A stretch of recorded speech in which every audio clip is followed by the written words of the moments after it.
And Kevin, we are just getting word from U.S. figure skating that in a statement from them that several members of the figure skating community are believed to have been on board that regional jet flying from Wichita, Kansas to Washington, D.C. There was the U.S. Figure Skating Championship wrapped up on the 26th in Wichita. We believe that there was a development camp following that may have just wrapped up, and it may have been figure skaters from that development camp who were on board that flight which collided with the helicopter. We've also heard from the Russian news agency TASS that a Russian figure skater and coach, who are apparently married, were also on board that flight.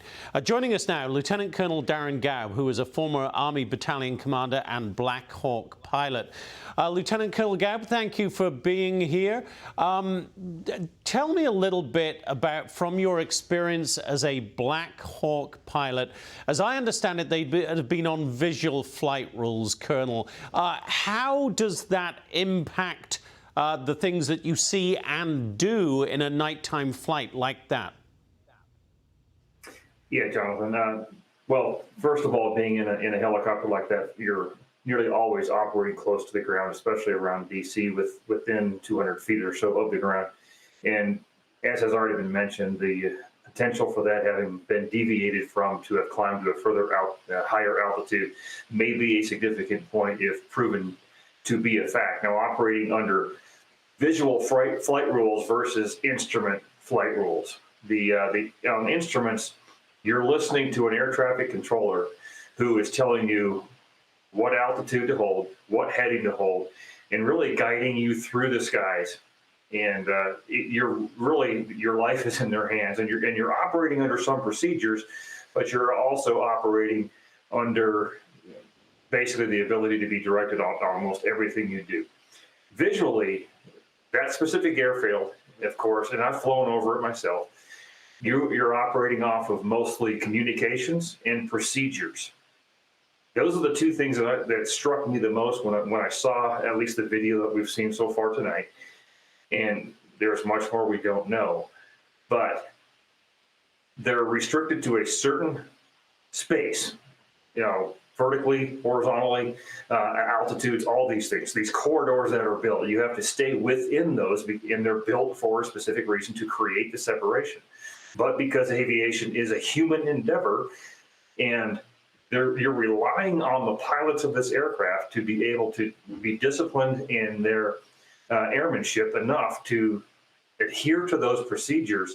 The ability to go from 200 feet to 350 feet, if for some reason you've stopped paying attention even for a few seconds, it is pretty easy to do. So that's one of the concerns I have. The second one would be the communications with air traffic control, be they radar or tower or both. What were they said? What were they told about the aircraft's location? Could they see it? And what did the fixed wing say as well? Was there something wrong in there? Don't know yet. That remains to be seen. But it's critical to note that this aircraft, the Black Hawk, the Lima model Black Hawk specifically, does not have your standard voice recorder black box that people are used to hearing about.